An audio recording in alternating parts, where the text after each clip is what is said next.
하나님이 천지를 창조하시고 세상에 인구가 많아졌을 때도요, 우리 인간들이 사용하는 언어는 하나였습니다. 창세기 11장 1절에 온 땅의 언어가 하나요 말이 하나였더라, 이 말씀 때까지는 그랬습니다. 그런데 인간이 교만하여져서 스스로의 힘으로 하늘까지 닿는 바벨탑을 쌓으려 했고, 자기네들의 이름을 내서 이 지상에서 하나님 노릇 해보려는 죄를 짓게 되었습니다. 그러자 하나님이 족속을 흐트러뜨리고 언어를 혼잡하게 해서 그들이 서로 말을 알아듣지 못하게 했다, 성경은 말씀합니다. 이때부터 나라와 민족의 언어가 달라지고 우리 인간이 언어로 소통하는 게 어려워졌습니다.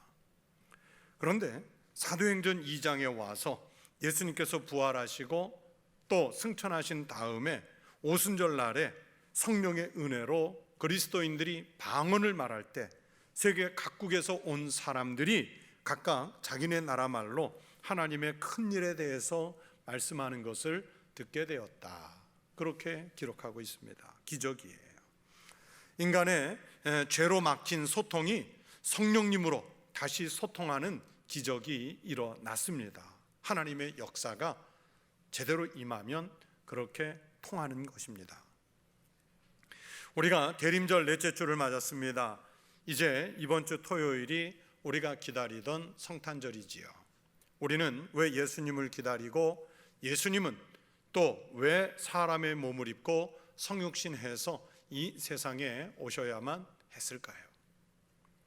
종교개혁자이며 우리 장로교를 만든 깔뱅은 예수 그리스도가 이 세상에 오신 것은 하나님이 우리 인간에게 말씀하시는 수사학의 절정이라, 그렇게 말했습니다. 깔뱅이 말하는 수사학이라는 말은 고대 철학자인 아리스토텔레스가 만든 개념인데, 한마디로 말을 가지고 남을 설득하는 기술입니다. 어려운 말을 쉬운 말로, 알아듣기 어려운 말을 보통 사람들이 알아들을 수 있는 말로 쉽게 풀어가는 기술을 수사학이라고 말합니다. 예수님께서 천국에 대한 말씀을 하실 때 비유로 풀어서 말씀하시는 것이 수사학입니다. 깔뱅이 예수님이 성육신하신 것을 수사학, 하나님의 수사학이라고 말한 이유는 우리가 하나님의 말씀을 직접 들으면 여러분 어떻게 될까요? 구약 성경 곳곳에 얘기하잖아요. 나 같은 죄인이 하나님 얼굴 친히 배웠으니 내가 죽겠나이다. 여러분, 우리같이 언어에 아둔한 사람들이 하나님의 언어를 만약에 우리의 귀로 직접 대면하여 듣게 되면 어떻게 될까요? 우리는 죽는 거예요. 우리가 하나님의 말씀을 직접 들으면 죽거나 또는 아예 무슨 뜻인지 알아들을 수 없는 것이었는데, 하나님이 말씀이 사람의 몸을 입고 오셨기 때문에 우리가 알아볼 수 있게 됐고 하나님의 말씀을 알아들을 수 있게 되었습니다. 그래서 수사학이에요. 예수님의 오심과 십자가에서 죽으심이 하나님의 말씀을 우리가 직접 보고 듣고 알아듣는 통로가 되었습니다. 그래서 예수 그리스도의 오심은 우리에게 세상 어느 것과 비견할 수 없는 기쁜 소식이에요. 그래서 복음입니다. 우리는요, 옆에 같이 사는 사람들과 말이 안 통해서 대화가 안 되는 사람이 많아요. 아무리 설명을 해도 또 같은 한국말을 해도 상대방이 잘 못 알아듣는 것 같아서 지금 내가 무슨 말 하는지 알아들었지, 내 말 이해했지 계속 확인해 가면서 반복해 가면서 이해를 했는지 확인을 하잖아요. 그래도 못 알아듣잖아요. 하나님께서 우리에게 꼭 그런 마음이 아닐까 생각합니다. 하나님은 우리를 죄에서 구원하시고 영생을 주시기 위해서 예수님을 보내주셨는데 우리는 하나님의 그 뜻을 알지 못해서 자기들 마음대로 하나님의 의도를 왜곡하는 때가 얼마나 많은지 모릅니다. 예수님이 직접 오셔서 보여주시고 말씀하시는데도 잘 모르는데, 만약에 하나님이 하늘의 말로 하나님 수준에서 말씀하시면 여러분, 이 세상에 어느 누가 하나님의 그 말씀을 알아들을 수 있겠어요? 누가 이해할 수 있겠습니까? 그리고 그 말씀을 누가 알아듣고 구원을 받을 수 있겠습니까? 그래서 이 괴리감을 없애주시려고 예수님이 사람의 모습으로 성육신해서 우리 가운데 직접 찾아와 주셨습니다. 성도 여러분, 오늘은 대림절 넷째 주일이죠. 대림절은 그렇게 성탄하시는 예수님을 기다리는 절기입니다. 성탄절은 하나님께서 우리 인간과 제대로 소통하기 위해서 성자 예수님이 사람의 몸을 입고 오시는 때입니다. 하나님께서 적극적으로 우리에게 찾아오셨습니다. 대림절은 그렇게 찾아오시는 주님을 기다리는 때입니다. 우리 기독교 신앙에는 중요한 신앙의 축이 4가지 정도가 있습니다. 하나는 하나님이 천지의 창조주이심을 믿는 신앙이고요. 또 둘째는 그 하나님이 우리와 함께 하신다는 임마누엘 신앙입니다. 그리고 세 번째는 십자가와 부활을 믿는 신앙이고, 네 번째는 주님이 우리에게 다시 찾아오실 것을 믿는 재림 신앙입니다. 예수님은요, 이 기준에, 이 신앙의 축의 기준에 맞도록 인간의 몸을 입고 우리에게 오셨습니다. 오늘 본문으로 택해서 읽은 갈라디아서 4장 1절부터 7절까지의 말씀은 바로 사도 바울께서 그것을 정리해 주시는 말씀이에요. 오늘 말씀을 보세요. 예수님은 우리를 구원하시기 위해서 친히 종의 모습으로 오셨다 했습니다. 그것은 죄의 종으로 살고 있는 우리를 비참함에서 건지시기 위한 하나님의 방법이세요. 본문 3절에 보면 우리 인간이 예수님을 영접하기 전에는 얼마나 비참한 존재인지를 묘사하고 있습니다. 이와 같이 우리도 어렸을 때에 이 세상의 초등 학문 아래에 있어서 종노릇 하였더니, 종노릇했대요. 여러분, 이 성경이 쓰여질 당시에 고대 시대에 종이나 혹은 노예는 어떤 신분입니까? 여러분, 이 고대 시대의 종에게는요, 인권이 없어요. 자기 인권이 없습니다. 자기가 소유한 재산이나 자기가 무엇인가를 주장할 수 있는 권리가 없어요. 심지어 자식을 낳아도요, 그 자식도 내가 낳은 자식이 아니에요. 자동으로 종의 자식은, 노예의 자식은 그냥 부모를 따라서 종이 되는 거예요. 그래서 종은 짐승처럼 마구 부릴 수 있고, 물건, 재산 취급해서 돈 주고 사고 팔 수 있는 그런 하찮은 존재에 불과했습니다. 한번 종이 되면 누가 빚을 갚아주거나 주인이 아량을 베풀어 탕감해 주지 않는 한 그 사람은 종에서 자유인이 될 수 있는 길이 아예 없었습니다. 본문 뒤 8절에서 이렇게 말씀하지요. 그러나 너희가 그때에는 하나님을 알지 못하여 본질상 하나님이 아닌 자들에게 종노릇하였더니, 종노릇했어요. 하나님을 알지 못하던 때에 사람들은 하나님 아닌 존재들에게 종노릇했어요. 참된 하나님을 모르기에 거짓 존재들에게 종노릇하며 사는 겁니다. 자기 욕망에 종노릇하면서 삽니다. 탐욕에 종노릇하면서 살았습니다. 그러면서 점점 더 죄의 종이 돼 가는 거예요. 그렇게 죄의 종이 된 우리 인간에게 기쁨의 소식이 전해졌습니다. 그것이 무엇일까요? 오늘 본문은 때가 참에 하나님이 그 아들을 보내사 여자에게서 나게 하시고 율법 아래에 나게 하셨다 말씀했습니다. 여기서 우리가 주목해야 할 것은 때가 참에 하는 말씀이에요. 하나님께서 정하신 때, 하나님께서 만드신 여건 속에, 그래서 그 다음에 보면 그때에 하나님이 그 아들을 보내사 말씀하셨어요. 이 말씀대로 성탄은 하나님의 아들이 성육신하셔서 우리와 함께 하시려고 찾아와 주시는 임마누엘의 사건입니다. 하나님이 사람의 모습으로 오셔서 우리와 함께 계시게 된 사건이에요. 여러분, 이것은 하나님의 희생입니다. 성탄은 이 고통하는 하나님의 사랑을 통해서 우리가 구원을 받고 하늘의 생명을 복으로 받을 수 있게 열어주신 길이었습니다. 또 오늘 말씀해 보니까 하나님은 인간으로 오시기 위해서 여자의 몸에서 탄생하셨다 했습니다. 이것은 예수님께서 사람의 몸을 입고 오셨다는 것을 반증해 주는 말씀입니다. 죄인을 구하러 오신 예수님의 모습을 우리의 시선으로 볼 수 있도록 보여주는 장면입니다. 창세기 3장 15절에 보면 하나님이 아담과 이브를 유혹해서 범죄하게 했던 그 뱀을 향해서 여자의 후손은 내 머리를 상하게 할 것이요 라고 말씀하셨습니다. 바로 이 예언대로, 태초의 예언대로 예수님은 성령으로 잉태되어 마리아라는 여자의 몸을 통해서 우리에게 오셨어요. 이것은 예수님께서 세상에 오셔서 마귀의 권세와 세력을 꺾으시고 우리 비참한 인생을 그 손에서 빼앗아 구원하실 것을 말씀해 주시는 겁니다.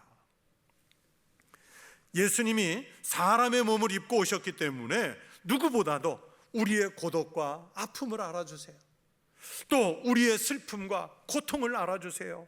우리의 헐벗음과 우리의 굶주림의 내용을 알아주시는 거예요. 바로 여기에 큰 위로가 있는 줄로 믿습니다. 주님이 가난하게 되심은 우리를 부유하게 하시고, 주님이 채찍에 맞고 찔리심은 우리를 고치시고 우리를 구원하시기 위한 하나님의 방편이셨습니다. 바로 이 일을 위해서 여자의 몸을 통해 사람의 몸을 입고 우리에게 오신 것입니다. 또 오늘 본문은 예수님은 우리를 죄에서 구원하시기 위해서 율법 아래 오셨다 했습니다. 율법 아래 오셨다는 것은 율법 때문에 죽게 된 사람들을 살리시기 위한 방편이었어요. 율법으로 우리는 원래 정죄 아래 있게 되었습니다. 죄를 범한 우리는 법에 의해 모두 죽을 수밖에 없고 멸망받을 수밖에 없는 처지에 처해 있었습니다. 왜냐하면 이 세상에 율법으로 의롭다고 판단될 수 있는 사람은 세상에 하나도 없어요. 의인은 없나니 하나도 없다 그랬어요. 그런데 예수님이 율법 아래 태어나셔서 십자가 위에서 자신의 생명을 희생하심으로 그 모든 율법의 의를 이루어 주셨기 때문에 우리가 율법에 의한 죄의 빚을 다 갚았고요. 그래서 우리를 율법의 죄의 노예에서 자유인이 되게 해 주셨습니다. 이것이 율법에서 해방되는 성탄의 가장 큰 선물이요, 예수 그리스도를 보내주심으로써 우리가 누리는 복인 줄로 믿습니다. 주님은 심령이 가난한 자는 복이 있나니 천국이 그들의 것이며 라고 말씀했어요. 말씀에 우리를 비추어 볼 때 우리의 심령이 가난해질 수 있습니다. 여러분, 심령이 가난해진다니까 뭐 돈을 버리는 것, 남루한 옷을 입는 것, 빈약한 음식을 먹는 것, 그런 것이 아니에요. 심령이 가난하다는 것은 내 스스로는 도저히 구원의 길에 이를 수 없음을 알고 나를 구원의 자리에 이끌어줄 그 어떤 분을 간절히 사모하는 마음가짐, 그것이 곧 심령이 가난한 자라고 말할 수 있습니다. 이런 사람이 될 때 구원자로 직접 찾아오시는 예수님을 받아들이는 거예요. 율법은 우리로 하여금 천국에 이르도록 하지를 못합니다. 여러분, 법이라고 하는 것이 아무리 정교하게 만들어져도 그것이 우리를 죄에서 건지고 의롭게 하지 못해요. 다만 말씀에 비추어진 우리의 모습을 보고 심령이 가난한 자가 돼서 구속자이신 예수를 구주로 영접할 때 우리는 천국에 이를 수 있다는 말입니다. 법이 우리를 천국으로 끌어가는 것이 아니라 주님의 은혜가 우리를 천국으로 이끌어가는 거예요. 그런데도 인간은 율법을 통해 스스로 무엇인가를 지켜가려고 하지요. 율법을 지키지 않으면 구원에 이르지 못할 것이다 라는 이런 잘못된 생각을 가지고 율법 때문에 할 수 없는 일들을 계속 붙들려고 노력합니다. 그러나 아무리 노력해도 이루어질 수가 없어요. 법이 우리를 구원하는 것이 아니기 때문입니다. 여러분, 우리 기독교는 법을 내세우는 종교가 아닙니다. 다른 종교들은 할 수 없는 일들을 붙들고, 즉 율법을 붙들고 한평생 그것을 가지고 씨름을 해요. 돌을 닦으면 구원을 받는다, 수양을 조금 깊이 하면 구원을 받는다, 선행의 공덕을 쌓으면 구원을 받을 수 있겠다, 이런 율법으로 사는 종교가 세상에 널렸어요. 그 이스라엘도 예수 그리스도께서 이 땅에 사람의 몸을 입고 직접 오시기 전까지는 율법에 매인 사람들이었잖아요. 예수님은 세상에 오셔서 율법 아래 있는 자들을 속량해 주셨습니다. 뿐만 아니라 우리로 하나님의 자녀가 되게 하셨습니다. 그래서 아들의 영을 우리에게 주셨기 때문에 오늘 성경이 말씀하잖아요. 감히 아버지라 아빠라 부를 수 없는 그 하나님을 예수 그리스도가 사람의 몸을 입고 오시고 아들의 영을 우리에게 주심으로 인해서 아빠, 아버지라고 부를 수 있는 그 놀라운 길을 우리에게 열어주신 거예요. 그래서 이제 종이 아니라 자녀로서의 유업을 받았어요. 사도 바울이 로마서에서, 고린도 전후서에서, 갈라디아서에서 반복해서 또 반복해서 하시는 말씀이 바로 이 말씀이에요. 율법으로는 구원을 받는 것이 아니라 율법을 이기러 오신 우리 주님 예수 그리스도의 은혜로 우리가 구원을 받게 되는 줄로 믿습니다. 여러분, 우리에게 찾아오신 예수님을 영접하려면 그래서 우리가 겸손의 마음이어야 합니다. 아기를 낳을 때는 모든 이가 협력하는 것이 인지상정이지요. 그런데 예수님 탄생 당시 베들레헴 지역은 얼마나 인심이 강팍했는지 하나님의 아들이 마구간 말구유에서 나셔야 했습니다. 여러분, 아기를 낳는 입장에서 얼마나 비참한 상황이었겠어요. 그러나 이 탄생 사건에는 우리 하나님의 깊은 메시지가 담겨 있습니다. 하나님은 그 영광스러운 하늘 보좌를 버리시고 친히 종의 형상의 몸을 입고 우리 인간에게 오시되 가장 작은 나라에 속한 유대 땅의 한 가난한 목수의 가정을 택하고 오셔서 일생 동안 비천한 자, 병든 자, 소외된 자들의 틈에 계셨잖아요. 이게 무슨 뜻입니까? 무엇보다도 오실 때 말구유에서 나신 것은 예수 그리스도가 바로 이런 비천한 이들의 왕이 되심을, 죄인들의 왕이 되심을 선언하려고 오시는 거예요. 만약에 예수님이 사람의 몸을 입고 오실 때 높은 왕궁의 황금 요람에서 나시고 거기에서 자라셨다면, 아니면 세상을 호령하는 무슨 큰 군대의 총사령관 같이 권위 있고 힘센 자의 모습으로 오셨다면 우리같이 가난하고 소외된 자들, 병들고 눌린 자들에게는 감동을 주실 수 없었겠지요. 말구유에 나신 아기 예수님, 그분을 생각할 때마다 그래서 감동이 옵니다. 말구유에 나신 예수님, 그분을 생각할 때 우리에게 위로가 되는 거예요.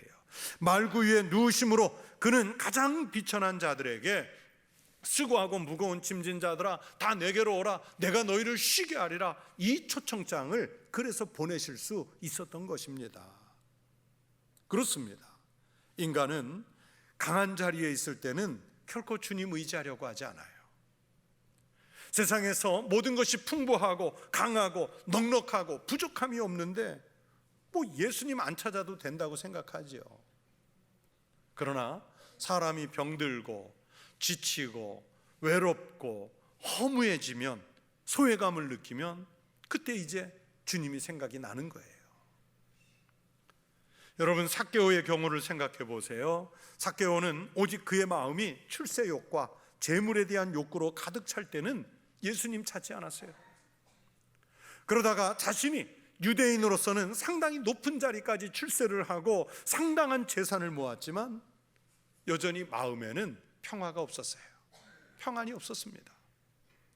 자기의 기대가 컸던 만큼 큰 허탈감이 그의 마음을 점령했고요, 더 초라한 추한 자신을 발견해 갑니다. 그래서 그때 그는 예수님을 찾았던 거예요. 자, 그런데 보세요.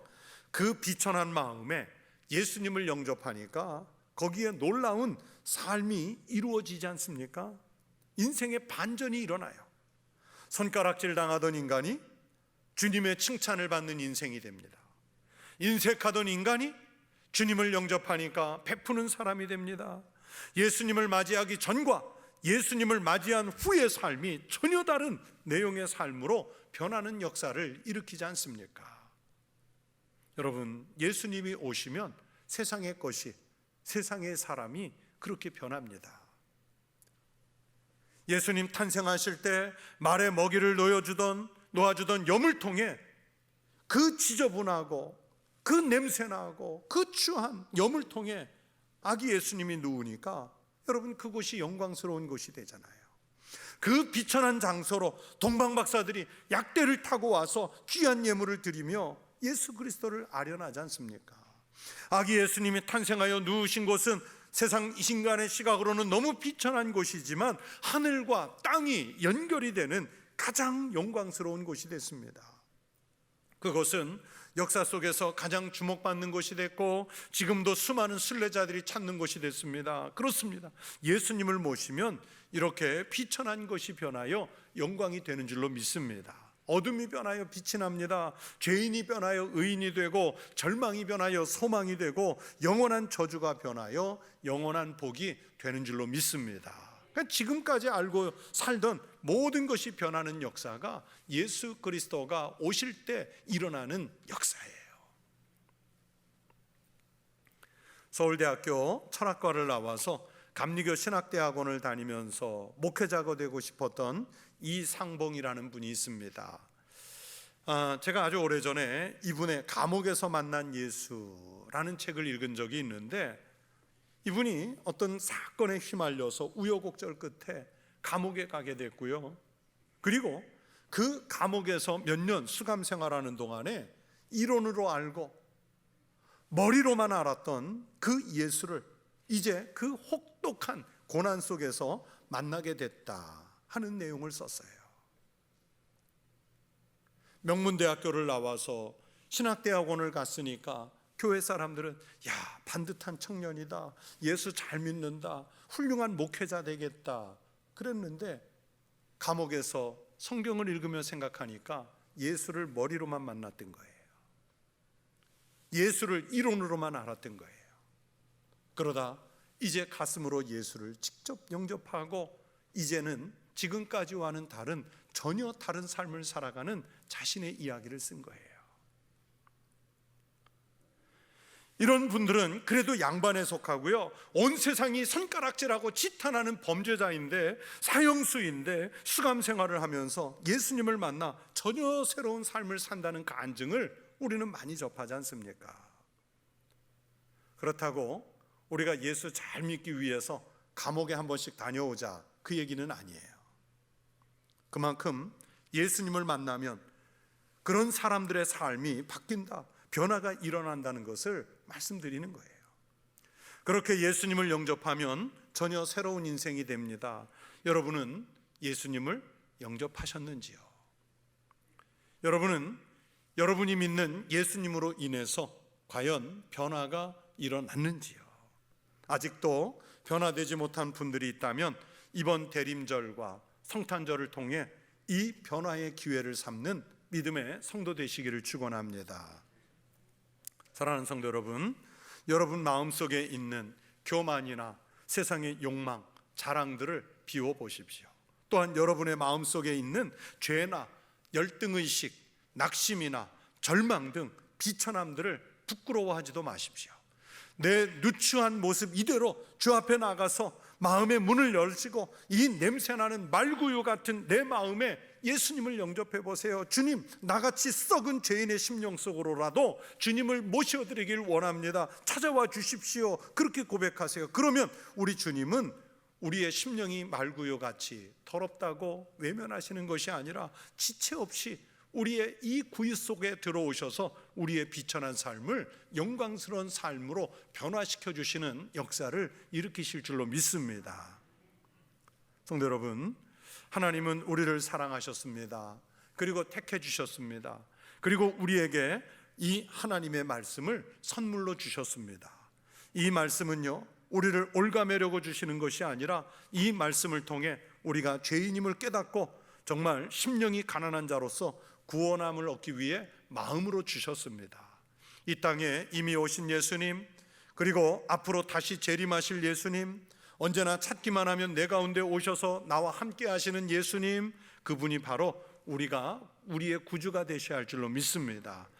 유대인처럼 말씀만 붙들고 살아가지 말고 예수님께로부터 책망받는 종교인이 아니라 주님이 내 안에, 내가 주님 안에 함께 들어가 동거하는 그런 신앙인이 되시기를 바랍니다. 교회는 한 해가 끝나고 새해가 올 때 시작되는 것이 아닙니다. 교회는 예수 그리스도가 오심으로써 시작되는 줄로 믿습니다. 우리의 행복은, 우리의 새로움은 예수 그리스도를 중심으로 해서 시작할 때 그때 새로움이 옵니다.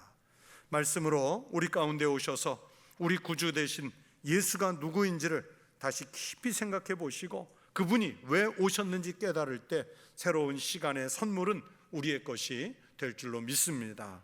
성탄의 큰 선물인 예수님의 은혜를 바르게 이해하고 신앙인으로서 은혜를 입고 나누어 주면서 하늘을 이 땅에 심을 수 있는 성도 되시기를 축원합니다. 금년 대림절 마지막 보내며 금년 성탄절 맞이하면서 이 땅에 몸을 입고 오신 예수가 나와 무슨 상관이 있는지 다시 한번 기억하고 다시 주님의 은혜에 감사하는 절기로 삼는 대림절과 성탄을 맞으시기를 주의 이름으로 축원합니다.